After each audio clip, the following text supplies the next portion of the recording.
واللہ ما طلعت شمس ولا غربت.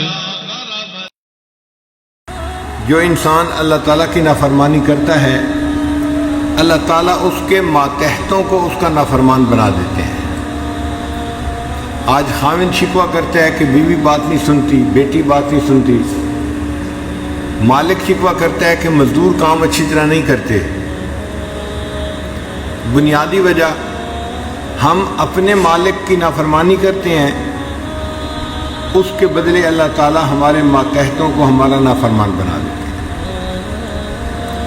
فضیل بن عیاض رحمۃ اللہ علیہ فرمایا کرتے تھے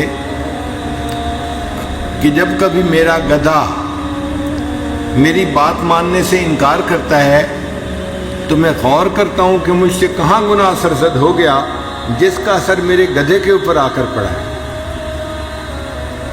تو آج جو اولاد کے شکوے کرتے ہیں نا، حضرت دعا کریں، بچے تو افلاطون بنے ہوئے ہیں، کوئی سننے کو تیار نہیں ہے بات. ہم اللہ کی بات سننے کو تیار نہیں، اولاد ہماری بات سننے کو تیار نہیں.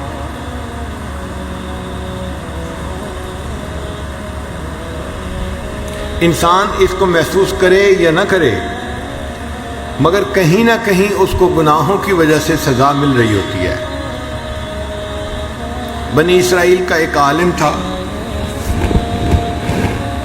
گناہ میں ملوث ہو گیا. اب چونکہ عالم تھا وہ ڈرتا بھی تھا، مگر نفس ایسا موٹا تھا کہ وہ گناہ کروا دیتا تھا. تو گناہ کرتا بھی تھا اور ڈرتا بھی تھا کہ کہیں میں سزا میں گرفتار نہ ہو جاؤں. 4-6 مہینے اسی طرح گزر گئے. ایک دن دعا کرتے ہوئے اس نے دعا مانگی کہ یا اللہ، میں 6 مہینے سے گناہوں میں مبتلا ہوں اور آپ مجھے کتنی ڈھیل دے رہے ہیں کہ ابھی تک آپ نے مجھے سزا نہیں دی. تو اللہ تعالیٰ نے اس کے دل میں بات ڈالی کہ میرے بندے سزا تجھے مل رہی ہے، تجھے اس کا احساس نہیں ہے.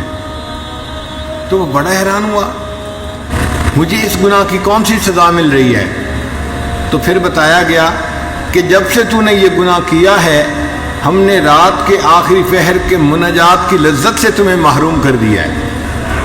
پھر اس کو محسوس ہوا کہ جب سے گناہ کرنے لگا ہوں مجھے کبھی دعا مانگتے ہوئے رونا آیا ہی نہیں ہے، دل سخت ہو گیا تھا، آنکھیں خشک ہو گئی تھی.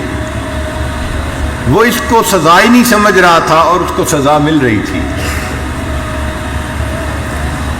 یہ کوئی دنیا کا نظام نہیں ہے کہ جس میں خرابی کا اندیشہ ہو، یہ اللہ کا نظام ہے، فول پروف نظام ہے.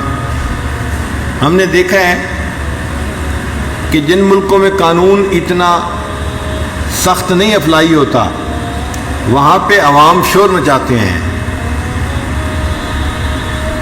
کئی مرتبہ ہمیں امریکہ جانے کا موقع ملا تو جب ہم لاہور یا کراچی ایئرپورٹ پہ ہوتے ہیں نا تو مسافروں کے انداز ہی اور ہوتے ہیں. ذرا سی بات پہ ایک دوسرے کے ساتھ بات کر رہے ہوتے ہیں، بحث کر رہے ہوتے ہیں.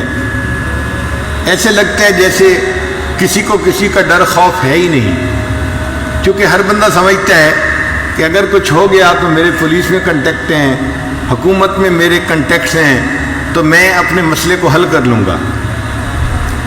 اور یہی سواریاں جب جہاز پہ بیٹھتی ہیں اور نیو یارک ایئرپورٹ پہ اترتی ہیں تو ہم نے انہی بندوں کو بڑے غور سے دیکھا، اتنے قانون کے پابند بن جاتے ہیں، کوئی منہ سے بات ہی نہیں نکالتا اور لائن بنائی ہوئی ہوتی ہے اور آرام سے کھڑے ہوتے ہیں، نہ جلد بازی ہے نہ بحث مباحثہ ہے، سادے سیدھے ہوئے ہوتے ہیں. کیوں؟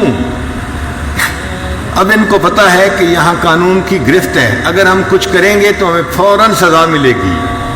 تو سزا ملنے کے ڈر سے انسان قانون کی پابندی کرتا ہے.